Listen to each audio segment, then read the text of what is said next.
আসমানের সাথে সম্পর্ক শেষ করে বিদেশ চলে যাচ্ছে তোতা। সম্পূর্ণ জানতে ভিডিওটিতে একটি লাইক করে প্রথম থেকেই দেখতে থাকো। হ্যালো বন্ধুরা, টলিউড স্টুডিও পাড়া চ্যানেলে তোমাদেরকে স্বাগত। গল্পের শুরুতেই দেখা যায় যে খোকো টিটুকে জানিয়ে দেয় স্পষ্টভাবে কোনোভাবেই সে তার সিদ্ধান্ত থেকে সরবে না। বিয়ে হয়ে যাচ্ছে বলে এই না যে সবসময় টিটুর কথা মতো চলতে হবে, সবসময় টিটু যা বলবে সেটাই হবে, সবসময় টিটুর কথা শুনবে না খোকো, সেটা জানিয়ে দেয়। আর এরপরেই কোজাগরি তখন বলে, থাক না টিটু, এইসব ঝামেলা করে কি হবে বলতো। টিটু তখন বলে, মা ঝামেলা আমি করছি না, আজকে আমার ব্যক্তিগত জীবনে ঝামেলাটা হচ্ছে শুধুমাত্র তোমার জন্য। তুমি সেটা বুঝতে পারছো কি? আজকে খোকো আমার সাথে যেই ব্যবহারটা করছে, এটা কি আমার প্রাপ্য ছিল? ছিল না এটা আমার প্রাপ্য। তবুও এই কথাগুলো আমাকে শুনতে হচ্ছে। আমার তো খারাপ লাগবে, এটাই স্বাভাবিক, তাই নয় কি? কোজাগরি বলে, আচ্ছা আমি একটা কথা কিছুতেই বুঝতে পারছি না, যে এত ঝামেলা কিসের? সাধারণ ব্যাপারগুলোকে মেনে নিতে কষ্ট কিসের টিটু? খোকো তো ঠিকই বলেছে, খোকো তোমার কথা কেন শুনবে? খোকো একটা স্বাধীন মানুষ, ওরও চিন্তাভাবনা আছে, ওরও একটা আলাদা জীবন আছে। কিন্তু খোকো তখন বলে, সেটা তোমার ছেলেকে কে বোঝাবে কাকিমা? সে তো সবসময় নিজের জেদ নিয়ে ব্যস্ত। ঠাম্মি তখন বলে, খোকো তুই কেন বলতো এই সমস্ত কথা বলছিস? তুই আজকে যে এইভাবে আমাদেরকে অপমান করবি, এটা আমি ভাবতেই পারিনি। খোকো বলে, অপমান না ঠাম্মি, আমি সত্যি কথাই বলেছি, যেটা বাস্তব। কারণ আমি কারোর মত অনুযায়ী চলতে পারবো না, সেটা সম্ভব না। আমি ছোটবেলা থেকেই নিজের যেটা মনে হয়েছে, নিজের যেটা ভালো লেগেছে সেটাই করেছি। আর এখন যদি আমি সেটাই করি, আমারও ভালো লাগবে। টিটু বলে, আচ্ছা তোকে তো তোর স্বাধীনতায় কখনো হস্তক্ষেপ করিনি, তুই কি এবার মায়ের মতো হোটেল খুলবি রাস্তার পাশে দাঁড়িয়ে? আমি সেটাই বলেছি। খোকো বলে, দেখো মানুষের জীবনে কোন পরিস্থিতি আসবে, মানুষ 10 বছর পরে কি করবে বা 1 বছর পরে কি করবে, সেটা কি আগে থেকে কেউ বলতে পারে? আমিও বলতে পারিনি, আর পারবও না। তো এখানে এত কথার কি আছে? আমি যদি হোটেল খুলিও বা, তোমার এতে আপত্তি কিসের বলো তো? তোমার তো কোনো আপত্তি থাকার ব্যাপার নেই। তাই বলছি এ সমস্ত ঝামেলায় না অন্তত যেও না, আমার ভালো লাগছে না। তখনই উদ্দোলক বসু বলে, কি হচ্ছে আমি বুঝতে পারছি না। কোজাগরি তুমি ওদেরকে শান্ত হতে বলো, এরকমভাবে রিয়াক্ট করলে তো হবে না। কোজাগরি বলে, আমি কি বলবো বলো তো? ছেলে মেয়ে বড় হয়েছে, নিজেরা নিজেদের কথাগুলো বলে নিক, আমার মতে এটাই ভালো, পরে যাতে কোনো ডাউট না থাকে। এরপর টিটু তখন বলে, পরে আর কিসের ডাউট থাকবে মা? এখন যেভাবে খোকো আমার সাথে কথা বলছে, আমার তো এখনই খারাপ লাগছে, এরপর না জানি কি হবে। তো খোকো বলে, যদি তেমনই হয় বিয়েটা ভেঙে দাও। দেখো আমার কোনো সমস্যা নেই, কারণ আমি বুঝে যাব যে আমি বিয়ের পরে যেই সর্বনাশটা হতো তার থেকে এখনই বেঁচে গেছি। এটাই মনে হবে সত্যি কথা।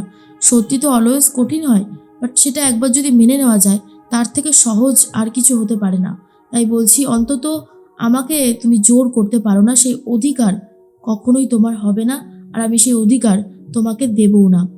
এর মধ্যেই তখনই কোজাগরি মনে মনে বুঝতে পারে খোকো যে কথাগুলো বলছে তা একদম ঠিক কথা, আর এগুলো সত্যিই কথা, কারণ এগুলোর মধ্যে কোনো নড়চড় নেই।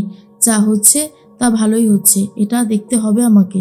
ঠাম্মি বলে, খোকো ভেবেছিলাম তুই আমার লক্ষ্মী নাতবউ হয়ে থাকবি, এখন যা দেখতে পাচ্ছি তুইও বৌমার মতন। আচ্ছা তোর কি মনে হয় আমরা বৌমাকে ভালোবাসি না, বৌমাকে সমস্ত অধিকার থেকে বঞ্চিত করছি? তোর কি এটা খুব কিছু মনে হচ্ছে?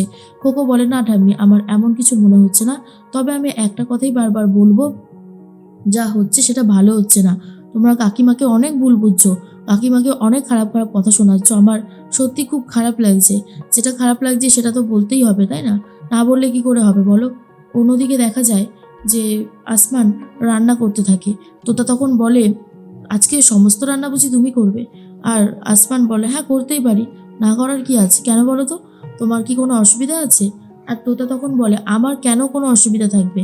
আমার কোনো অসুবিধা নেই, একটা কথাই, যা হচ্ছে সেটা মানে ভালো হচ্ছে কি? আর তুমি আমার সাথে এখন এরকম ব্যবহার করছো কেন বলো তো? আসমান বলে, আমি আবার তোমার সাথে কি ব্যবহার করলাম? আমি তো একটা রাস্তার ছেলে যে কিনা তোমাকে কিডন্যাপ করেছি। আমার না মাঝে মধ্যে এটা ভাবলেই খুব খারাপ লাগে। তো তা বলে, যা হবার তা হয়ে গেছে, সে সমস্ত নিয়ে বসে ভাবলে সেগুলো কি আর তুমি পাল্টাতে পারবে? সেই ক্ষমতা তো তোমার নেই, তাহলে তুমি এই সমস্ত চিন্তা করেই বা কি করছো? তখনই আসমান বলে, আমার ভালো লাগছে না। দেখো আমার এই সমস্ত পার্সোনাল ব্যাপারে তুমি অন্তত ঢুকো না। তোতা বলে, পার্সোনাল? কিসের পার্সোনাল ব্যাপার? ও তোমার গার্লফ্রেন্ড আছে তাই না? তুমি তো বলেছিলে। আসমান বলে, হ্যাঁ আছে, আর সে তোমার মতন এত বকবক করে না, সে অনেক ভালো। কথাটা শোনার পর তো তোতার আরও বেশি রাগ হয়, আর বলে, কি বললে তুমি? সে আমার থেকে অনেক বেশি ভালো? তুমি তার প্রশংসা করছো আমার সামনে? আসমান বলে, হ্যাঁ, না করার কি আছে। এরপরই তোতা বলে, ঠিক আছে, আমি আর এখানে আসবো না, তুমি থাকো তোমার গার্লফ্রেন্ডকে নিয়ে। আসমান বলে, ও, তার মানে তুমি এখানে আমার জন্য আসতে? তুমি তোমার মাকে সাহায্য করতে চাও না? তোমার মা তোমার জীবনের কেউ হয় না? তোতা বলে, আমি সেটা কি বলেছি? আমি আসবো কি আসবো না সেটা আমার ব্যাপার। আমি একটা কথা বলছি, সেই কথার উপর বেস করে তুমি যদি এখন ঝামেলা শুরু করো, তাহলে কিন্তু আমার যথেষ্ট খারাপই লাগবে সেই ব্যাপারটার জন্য। আর তখনই আসমান বলে, খারাপ লাগার কি আছে? এখানে খারাপ লাগার মতন কিছু হয়নি। যা বলছি সব সত্যি কথা। আর সত্যি তো অলওয়েজ কঠিন হয়, সেটা তো আমি খুব ভালো মতন জেনে গেছি। এর মধ্যেই তখনই একটা কথা আসমান মনে মনে ভাবে, তোতাকে অপমান করতেই হবে। তোতার একটা ভালো ভবিষ্যৎ আছে। ও এইরকমভাবে একটা ছেলের সাথে দাঁড়িয়ে কথা বললে ওরই মান সম্মান নষ্ট হবে। আমি চাই তোতার জীবনে অনেক অনেক সুখী হোক। ও ভালো একটা জীবনে চাকরি করুক, নিজের পায়ে দাঁড়াক। আমার মতন একটা ছেলেকে বিয়ে করলে ওর গোটা জীবনটাই নষ্ট হয়ে যাবে। আর আমি সেটা কখনোই হতে দিতে পারবো না। কারণ যতই হোক আমি তোতাকে ভালোবাসি। ওর ভালো হলে আমার ভালো লাগবে। সেটাই আমার জীবনের অন্য রকমের একটা চাওয়া পাওয়া হবে। ও ভালো আছে শুনেও আমি ভালো থাকবো। কিন্তু তোতার ভীষণ কষ্ট হয়। তোতা মনে মনে বলে, আসমান আজকে আমাকে এইভাবে অপমান করলো। আমি আর কখনোই আসমানকে ভালোবাসার কথা বলবো না। আর আমি আর এখানে থাকবোও না। আমার ডেস্টিনেশন যেখানে রয়েছে আমাকে ওখানেই ফিরে যেতে হবে। আমাকে বিদেশ যেতেই হবে। মায়ের সাথে এই ব্যাপারটা নিয়ে আমি কথা বলবো, যত তাড়াতাড়ি সম্ভব আমি এখান থেকে চলে যাব। আসমান তোতার মুখটা দেখে বুঝতে পারে যথেষ্ট কষ্ট হচ্ছে তোতার, কিন্তু কিছু করার নেই। কিছু কিছু জিনিস পাওয়ার জন্য মাঝে মধ্যে একটু চোখের জল ফেলতে হয়। আর তোতার জীবনে সেটাই হচ্ছে এখন। অন্যদিকে উদ্যোলক বসু বলে, দেখো আমার ভালো লাগছে না এসব ঝামেলা। আর তখন অপরাজিতা বলে, বিশ্বাস করো উদ্যোলকদা, আমারও ভালো লাগছে না। তোমার বাড়িতে মানে তোমার ওয়াইফ একদমই মেনে নিতে পারছে না আমার এই বাড়িতে থাকাটা। আর সেটা আমি খুব ভালো মতন বুঝতে পারছি। উদ্যোলক বলে, কোজাগরির এখন মাথার ঠিক নেই। ও যা বলছে, ও যা করছে তার সাথে কোনো মিল নেই আসল কোজাগরির। আমি তো এই কোজাগরিকে চিনতেই পারছি না। শোনো, তুমি না এই সমস্ত নিয়ে ভেবো না। যা হবার হয়ে গেছে, ও সমস্ত ভেবে তো আর কিছু হবে না। সব থেকে বড় কথা, এই সমস্ত বাদ দাও। উদ্যোলকের কথা শুনে অপরাজিতা বলে, কি করে বাদ দেবো বলো তো? যেই মানে বৌদি আমাকে উঠতে বসতে কথা শোনাচ্ছে, আমার তো খারাপ লাগছে, এটাই তো স্বাভাবিক। আর তখনই উদ্যোলক বলে, জানি স্বাভাবিক, কিন্তু মাঝে মধ্যে এমন পরিস্থিতি আসছে আমিও কিছু বলতে পারছি না। সামনে খোকো আর টিটুর বিয়ে, কিন্তু তার মধ্যেই যে খোকো এতগুলো কথা বলে গেল, আমার সেটা নিয়েও যথেষ্ট চিন্তা হচ্ছে আর কি, যে লাস্ট অব্দি কী না হয়। এরপর টিটুর মনটাও খুব খারাপ। টিটু বুঝতে পারে না কি করবে।